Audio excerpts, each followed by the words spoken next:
అందరికీ నమస్కారం. మళ్ళొకసారి మీ అందరికీ సక్సెస్ హిందీ ఛానల్‌లోకి స్వాగతం. ఈరోజు కొత్త టాపిక్ 10వ తరగతికి సంబంధించిన 'దక్షిణి గంగా గోదావరి' కాకా కాలేల్కర్ ద్వారా రచించబడిన యాత్రా వృత్తాంత్ గురించి తెలుసుకోబోతున్నాం. నేను మీ ఫిరోజ్. పదండి మొదలు పెడదాం.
ముందుగా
దేశానికి సంబంధించిన తన యాత్రానుభూతిని పసందైన రీతిలో మరియు జ్ఞానవర్ధకమైన విధానంలో వర్ణిస్తారు. ప్రస్తుత పాఠం దక్షిణీ గంగా గోదావరి కూడా శ్రీ కాకా కాలేల్కర్ గారి ద్వారా రచించబడిన యాత్రా వృత్తాంత పాఠం. ఇది వారి సప్తసరిత అను రచన నుండి గ్రహించబడినది. దీనిలో రచయిత గోదావరి నది యొక్క ప్రాకృతిక సౌందర్యాన్ని వర్ణించారు. లేఖक परिचय। काका कालेलकर का पूरा नाम दत्तात्रेय बालकृष्ण कालेलकर है। उनका जन्म सन 1885 में हुआ और मृत्यु सन 1991 में हुआ। इन्होंने आजीवन गांधी विचारधारा का पालन किया। इन्होंने हिंदुस्तानी प्रचार सभा वार्धा के माध्यम से हिंदी की खूब सेवा की। वे राज्यसभा के सदस्य भी रह चुके हैं। काका कालेलकर गारी पूर्ति पेरू दत्तात्रेయ బాలకృష్ణ కాలేల్కర్. వారు 1885లో జన్మించి 1991లో మరణించారు. వీరు జీవితాంతం గాంధీవాదాన్ని పాటించారు. వీరు హిందుస్థానీ ప్రచార సభ వార్ధాకు చెందిన సంస్థ ద్వారా హిందీ భాషకు ఎనలేని సేవను అందించారు. వీరు రాజ్యసభ సభ్యులుగా కూడా వ్యవహరించారు. विषय प्रवेश।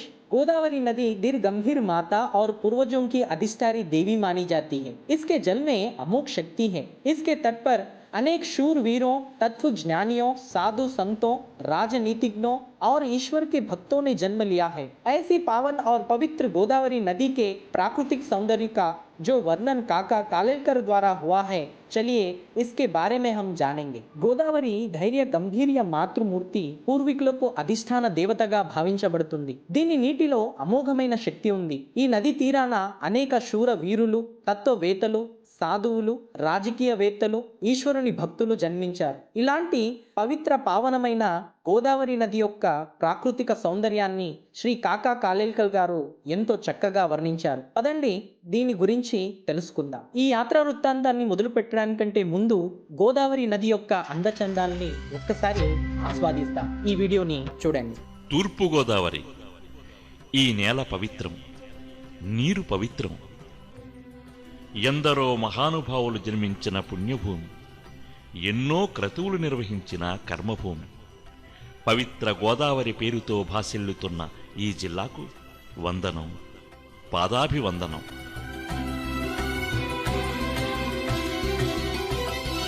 ఇదే నమ్మ గోదారి, తరతరాల రాదారి. ఇదే నమ్మ గోదారి, తరతరాల రాదారి.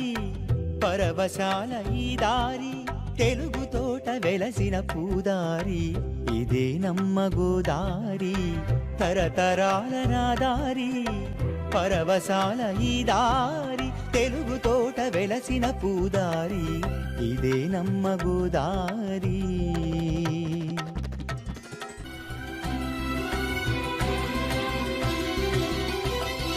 ఇదే నమ్మ గోదారి, తరతరాల రాదారి. ఇదే నమ్మ గోదారి, తరతరాల రాదారి. పరవశాల ఈ దారి, తెలుగు తోట వెలసిన పూదారి. ఇదే నమ్మ గోదారి, తరతరాల రాదారి. పరవశాల ఈ దారి, తెలుగు తోట వెలసిన పూదారి. ఇదే నమ్మ గోదారి. రాల రాదారి, పరవశాల ఈ దారి, తెలుగు తోట వెలసిన పూదారి. ఇదే నమ్మ గోదారి, తరతరాల రాదారి. పరవశాల ఈ దారి, తెలుగు తోట వెలసిన పూదారి. ఇదే నమ్మ గోదారి. గోదావరి నదికి ఆ పేరు ఎలా వచ్చింది? పూర్వం దండకారణ్యంలో గౌతముడనే మహర్షి బ్రహ్మను గూర్చి కఠోర తపస్సు చేశాడు. ఆ ముని తపస్సుకు మెచ్చిన బ్రహ్మ ప్రత్యక్షమై, నీవు ఏ ధాన్యం నేలపై విత్తినా అది వేసిన జాములో పంట అవుతుంది అని వరమిచ్చి అదృశ్యమయ్యాడు. గౌతముడు సంతోషించి తన భార్య అహల్యతో శతశృంగం అనే పర్వత ప్రాంతంలో ఆశ్రమం నిర్మించుకుని బ్రహ్మ ఇచ్చిన వరమహిమతో అతిథి సత్కారాలు చేస్తూ జీవనం సాగించారు. ఆ కాలంలో ఒక 12 సంవత్సరాలు కరువు వచ్చి పంటలు పండకపోయినా పరమహత్యంతో గౌతముడు జాముకో పంట పండించి అనర్థుల ఆకలి తీర్చాడు. పుష్కరం కరువు తర్వాత వర్షాలు కురిసి అంతా సస్యశ్యామలమైంది. అందరూ ఐశ్వర్యవంతులయ్యారు. ఐశ్వర్యం గౌతముడిపై అసూయ పెంచుకుంది. కొందరికి గౌతముడిపై దోషారోపణ చేసి అతన్ని వెళ్లగొట్టాలని బుద్ధి పుట్టింది. వెంటనే చావుకు సిద్ధంగా ఉన్న బక్క ఆవును తెచ్చి గౌతముడి పొలంలో వేసి ఆ ముని గోహత్య చేశాడని నెపం మోపారు. గౌతముని అహల్యను అక్కడి నుంచి వెళ్లగొట్టారు. ఆ ముని దంపతులు హిమాలయాలకు వెళ్లి శివుని గురించి తపస్సు చేసి ఆయన ప్రత్యక్షం కాగానే తమ విషాద గాథను వినిపించారు. శంకరుడు తన జటాజుట్టంలోని ఒక గంగాధారను గౌతముడికి ఇచ్చి దాన్ని తన పొలంలో చచ్చిపడి ఉన్న గోవు కళేభారంపై ప్రవహింపచేయమని చెప్పి పంపాడు. గౌతముడు శివుని జటతో పరుగు పరుగున వచ్చి సతశృంగంలోని తన పొలంలో పడి ఉన్న గోవు అస్థికలపై ప్రవహింపజేశాడు.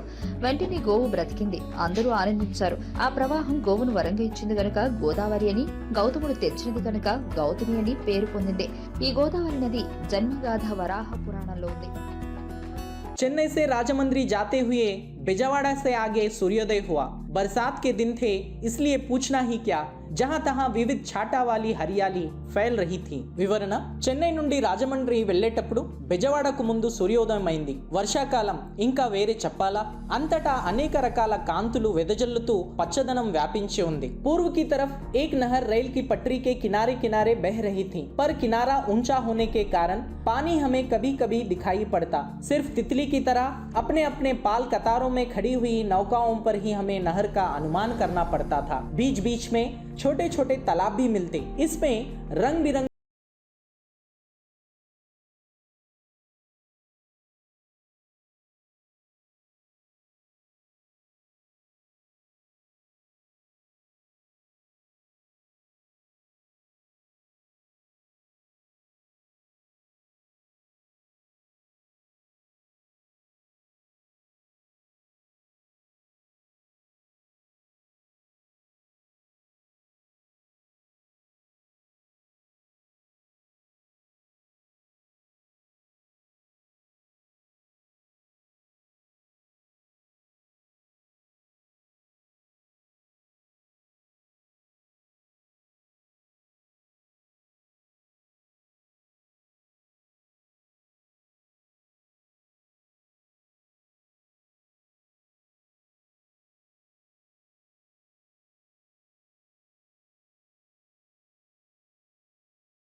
हुए धोले धोले बादल तो बिल्कुल ऋषि मुनियों जैसे लगते थे। इस सारे दृश्य का वर्णन कैसे किया जा सकता है? यहाँ इतना सारा पानी कहाँ से आता होगा? ఇక్కడ కలిగిన భవ్యమైన కావ్యానుభూతిని గాని, ప్రకృతి యొక్క రమ్యమైన అనుభూతిని గాని మరెక్కడా కలగలేదు. పడమర వైపు దూర దూరాల వరకు కొండల వరుసలు కనిపించాయి. ఆకాశంలో మేఘాలు కమ్ముకొని ఉండటం వల్ల ఎక్కడా సూర్యకాంతి మచ్చుకైనా కనిపించడం లేదు. మేఘాల రంగు నల్లగా ఉండటం వలన గోదావరిలోని కలుషిత నీరు ఇంకా నల్లగా కనిపిస్తుంది. ఈ బింబ ప్రతిబింబాల కారణంగా వాతావరణమంతా వైదిక ప్రభావపు చల్లదనం, మనోహర సౌందర్యం వ్యాపించినట్లుంది. కొండలపై ఉన్న తెల్లని మేఘాలు ఋషి మునుల వలె అనిపిస్తున్నాయి. ఈ దృశ్యాన్ని ఎలా వర్ణించాలి? ఇంత నీరు ఎక్కడి నుండి వస్తుంది? विपत्तियों में से विजय सहित पार हुआ राष्ट्र जिस तरह वैभव की नई नई छाटाएं दिखलाता है और चारों तरफ अपनी समृद्धि फैलाता जाता है, उसी तरह गोदावरी का अखंड प्रवाह पहाड़ों में से निकलकर अपने गौरव को साथ लिए आता हुआ दिखाई पड़ता है।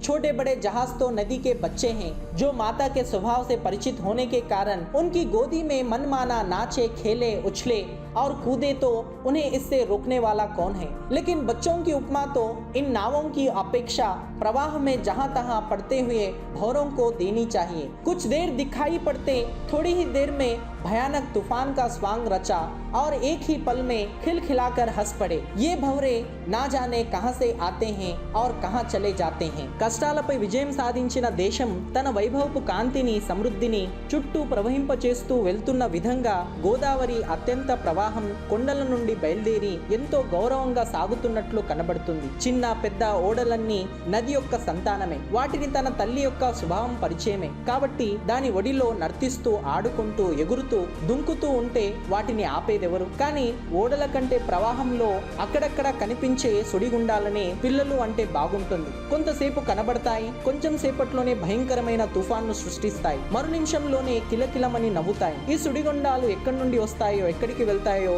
ఎవరికి తెలియదు. नदी का किनारा यानी मनुष्य की कृतज्ञता का अखंड उत्सव। किनारे पर के सफेद महल और मंदिर और उनके ऊंचे ऊंचे शिखर ही एक अखंड उपासना है। परंतु इतने से ही काव्य संपूर्ण नहीं हो जाता। इसलिए भक्त लोग नदी के लहरों पर से मंदिरों के घंटा नाद की लहरों को इस पार से उस पार तक पहुंचाते रहते हैं। संस्कृति के उपासक भारतवासी इस जगह गंगा जल के आधे कलश गोदावरी में उड़ेलते और फिर गोदावरी के जल से कलश भर कर ले जाते हैं। నదీ తీరం అంటే మానవుని కృతజ్ఞత యొక్క అఖండ ఉత్సవం. ఒడ్డున ఉన్న తెల్లని భవనం, దేవాలయం, వాటి శిఖరాలే ఒక అఖండ ఉపాసన. కానీ ఇంతటితోనే కావ్యం సంపూర్ణం కాదు. కనుక భక్తులందరూ నది ఆలయాల నుండి దేవాలయాల ఘంటానాదపు తరంగాలను ఈ ఒడ్డు నుండి ఆ ఒడ్డుకి చేరుస్తారు. సంస్కృతి భక్తులైన భారతీయులు గంగాజల కలశంలో నుండి సగం నీటిని ఈ నదిలో పోసి గోదావరి నీటితో ఆ కలశాన్ని నింపుకొని వెళ్తారు. మాతా గోదావరి, राम लक्ष्मण और सीता से लेकर बूढ़े जटायु तक सबको तूने ही स्तन्यपान करवाया है। तेरे तट पर शूरवीर पैदा हुए हैं और बड़े बड़े तत्व ज्ञानी भी,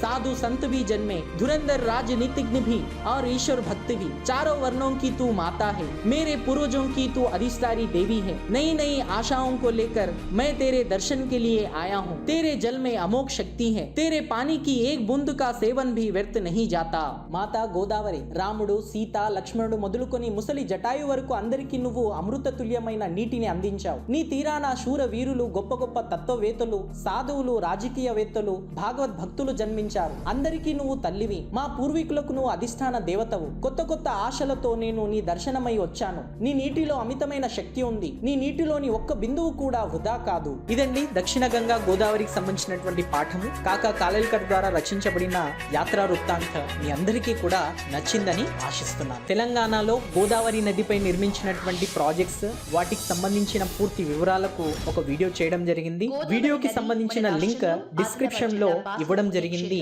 దాన్ని కూడా చూస్తారని ఆశిస్తున్నాను. ఇదండి దక్షిణ గంగా గోదావరికి సంబంధించినటువంటి వివరాలు. మీ అందరికీ నచ్చిందని ఆశిస్తున్నాను. మరొక కొత్త ఎపిసోడ్ తో మీ ముందుకు వచ్చే ప్రయత్నం చేస్తాను. అప్పటి వరకు సెలవండి. జై హింద్.